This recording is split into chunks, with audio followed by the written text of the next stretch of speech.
What's up, guys? I'm here to make a quick video on a pair of new boots that I purchased. I talked in my previous video that I was going to try the Bates GX8s, or the what the fuck are they? The GX, the Bates, I think they're just Bates GX. I feel stupid that I don't know that. I have my laptop here. We're going to look it up.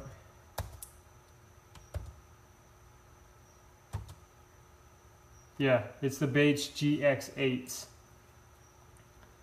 So anyways, I wanted to give these a try. I watched a ton of reviews before I decided to make the purchase. And all the reviews I saw were great. It was a consensus top 5 boot for law enforcement. And so I'm kind of on the hunt right now looking for the perfect patrol boot, because I'm going to be on my feet all day long.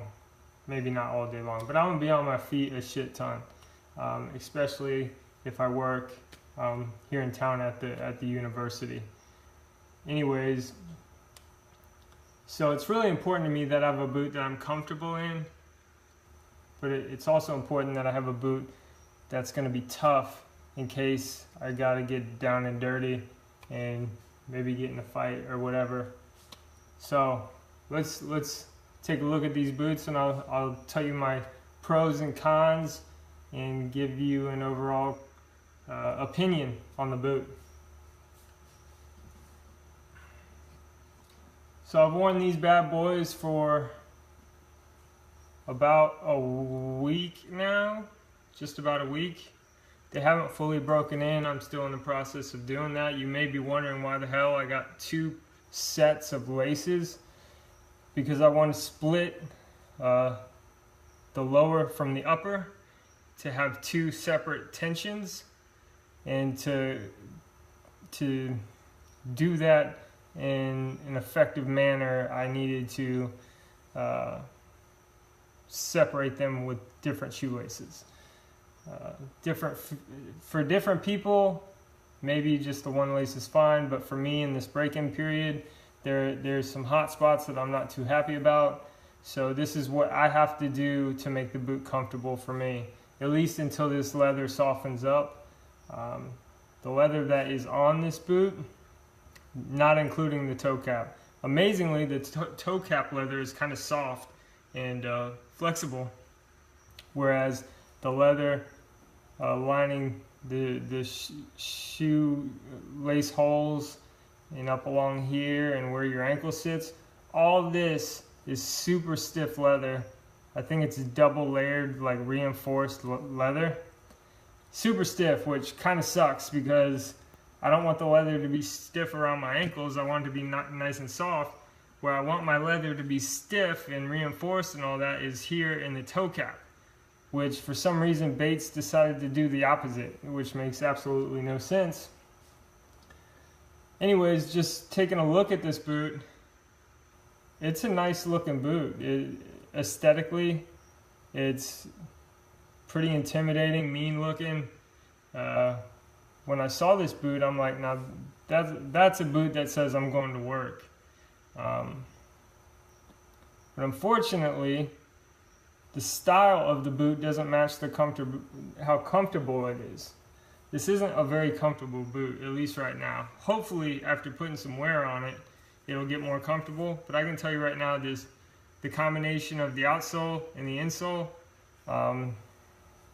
not much arch support, and then it's just not very comfortable to stand on, which isn't that big a deal because I can always swap out the insoles. But it sucks having to do that in the first place because insoles aren't cheap. And something, if you're thinking about buying this boot, something I would recommend is to buy a half a size up or a whole size up, because these do run true fit, meaning if you wear a size whatever Nikes, it's going to be exactly that, only it's going to be tight on your foot. So I recommend going a half a size up from what you normally wear, unless you're used to buying Bates boots. In that case, buy what you normally buy when you purchase a Bates boot. It's also a pretty narrow boot. They do offer an extra wide variation. So if you have a wide foot, go ahead and just get the wide, because this is it's naturally a very thin profile.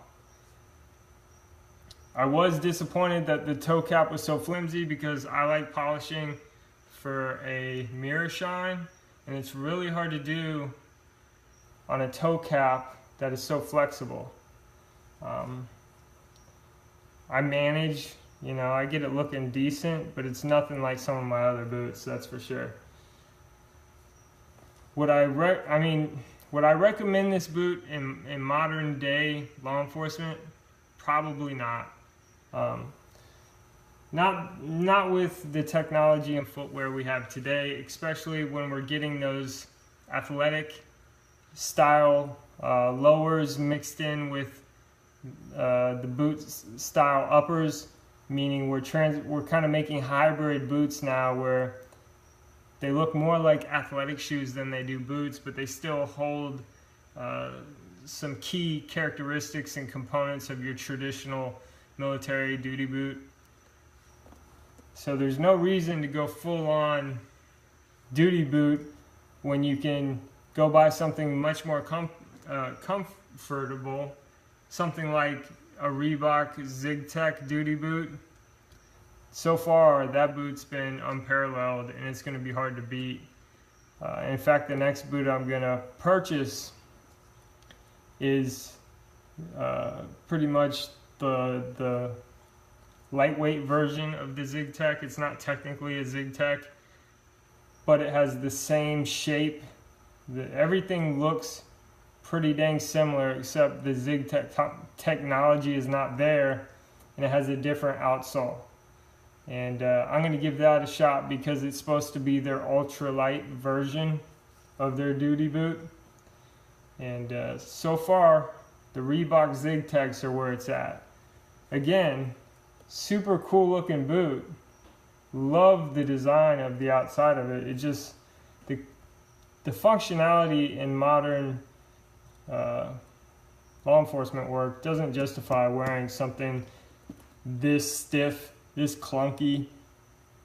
Unless you're an amazing track star, it's going to be tough to run somebody down wearing these. When it comes fight time, this would be great to have on your feet, but again, you got to get to the bad guy before you can fight the bad guy. So I would recommend this boot for detention officers or correctional officers,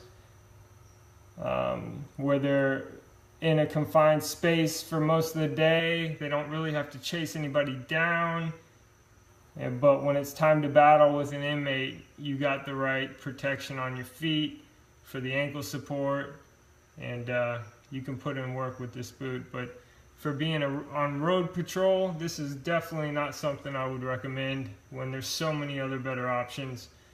You may lose the durability factor in some of these hybrid modern boots, but I think it's well worth it. I think keeping your feet feeling good all day is way more important than how long your boot's gonna last.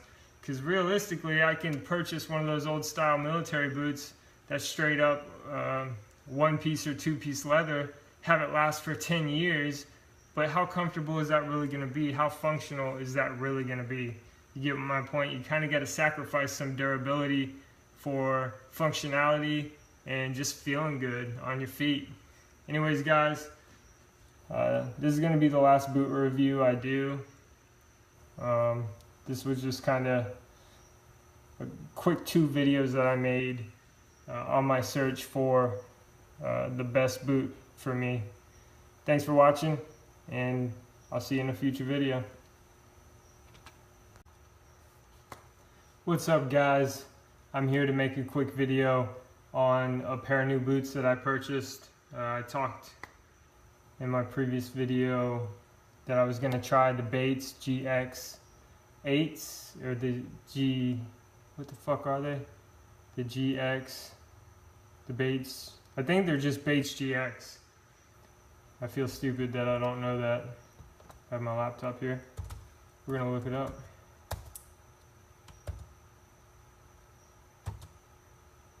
Yeah, it's the Bates GX8s. So anyways, I wanted to give these a try.